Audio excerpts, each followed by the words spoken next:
देख लो भाई, हम जा रहे हैं माना, ये फर्स्ट इंडियन विलेज। ये अभी पार्किंग में गाड़ियाँ उतरवा रहे हैं और फिर देखते आगे जाके। बद्रीनाथ मंदिर उस साइड था, अब जा रहे हैं माना की ओर।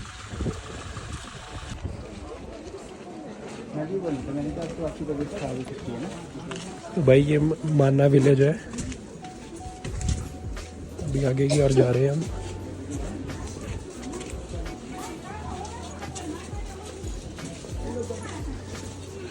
ये बद्रीनाथ टेम्पल से कोई ज़्यादा दूर नहीं है, पास ही है।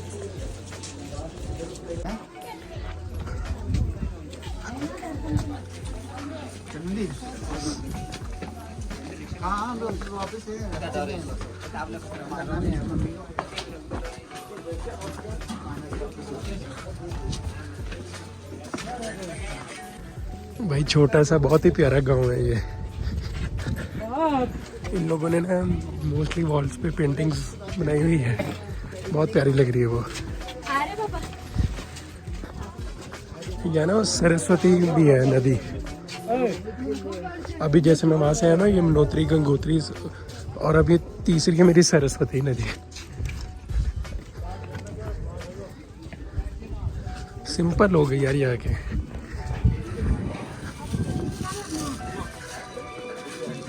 ये देखो कितनी प्यारी होम स्टे भी है यहाँ पे। वही ना, छोटा सा गांव है लेकिन डेवलप्ड है। ये देखो, ये देख लो भाई, महाभारत इधर कंपोस्ट हुई थी। और ये श्री गणेश गुफा है।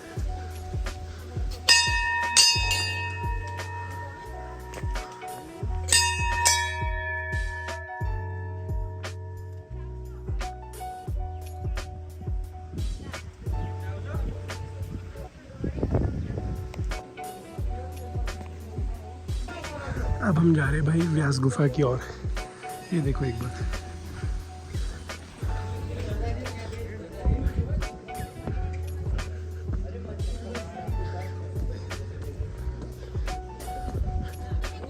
ये हम पहुंच चुके भाई व्यास गुफा।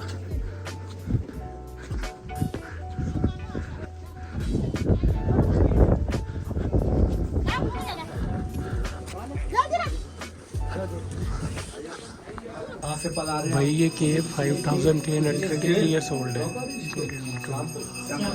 ये देखो एक बार आप। तो भाई अब लोग, पंडित जी है, ये आपको इतिहास बताएंगे यहाँ का। नमस्कार पंडित जी। हरि ओम, जय बद्री विशाल।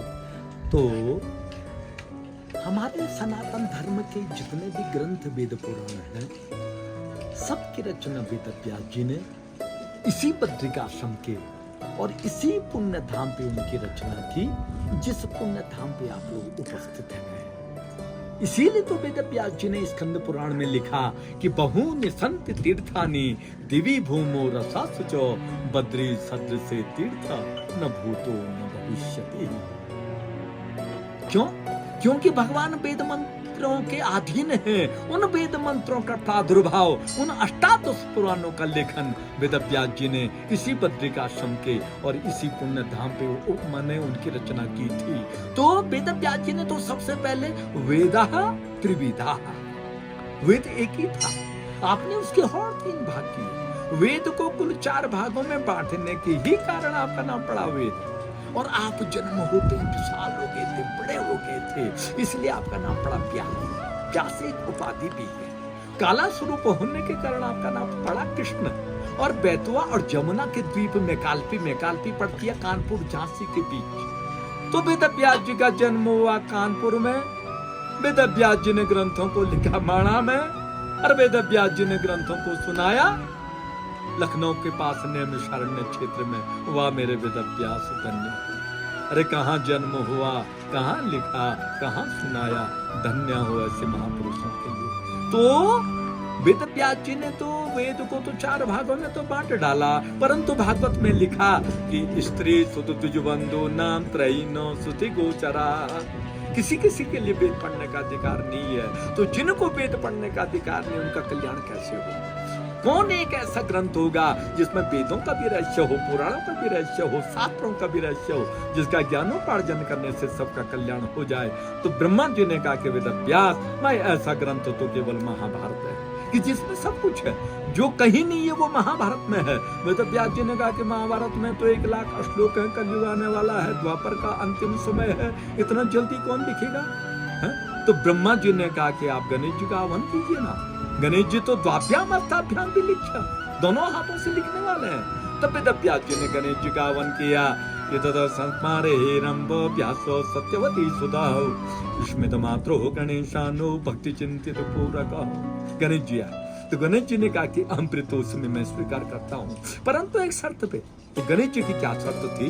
श्रुत्वेव तत्प्राह विघ्नेषु यदि मे लेखनी क्षणम लिखते नावतृष्टे तो तदा श्याम लेखको हम, कि लिखते वक्त मेरे लेखने रुकने नहीं चाहिए। वेदव्यास, इस शर्त पे लिखना तो मैं लिखूंगा। तो वेदव्यास जी ने कहा कि मेरी भी शर्त रहेगी ना।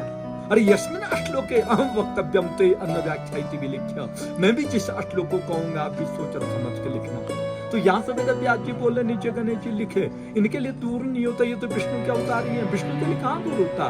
विष्णु तो सिया राम माया सब जग जाने, करहु प्रणाम जोरी जुग पाणी, इनके लिए कहाँ दूर होता?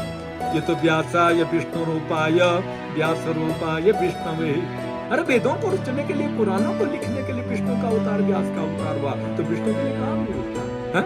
तो यहाँ से वेदव्यास जी बोले नीचे गणेश जी लिखे, परंतु महाभारत के बाद आत्म संतुष्टि नहीं मिली। नारद जी आए, वेदव्यास जी ने कहा कि नारद, मैंने तो सारे ग्रंथों का लेखन किया, तब भी चित्त जो शांत नहीं हो रहा।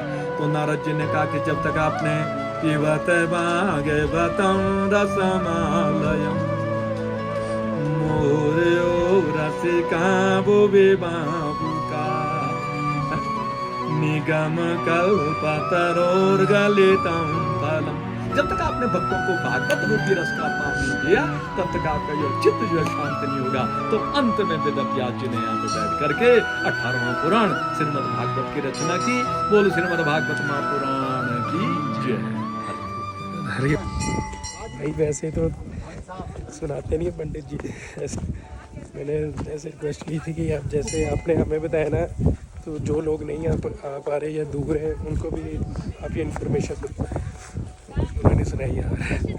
आपको हो क्लियर हो गया हो क्या है इस यहाँ का ये पूरा, ये देखो व्यू।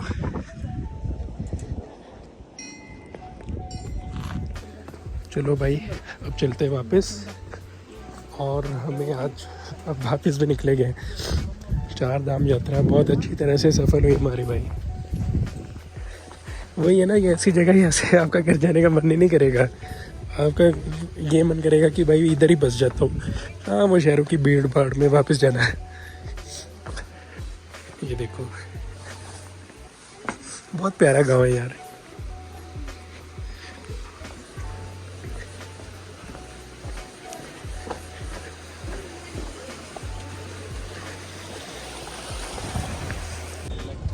तो निकला है भाई अब नीचे, ये पार्किंग है, तो अब चलते हैं वापस।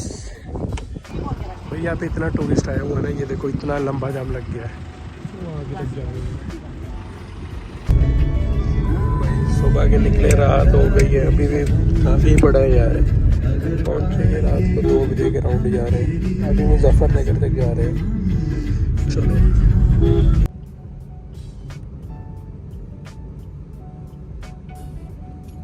भाई ये ट्रिप बहुत अच्छा रहा। मुजफ्फरनगर से दिल्ली जा रहा हूँ, टिकट जस्ट 10 मिनट के लिए है जनरल क्लास की, क्योंकि और तो कोई मिले नहीं थी, तो मुझे दिल्ली जाना था अर्जेंटली।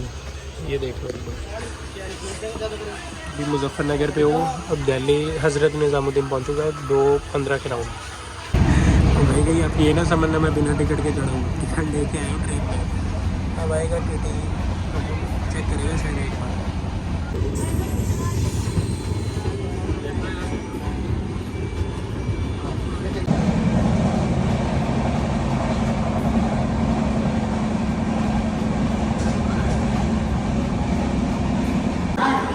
ये देख लो स्टेशन यहाँ का, ये हज़रत निज़ामुद्दीन है।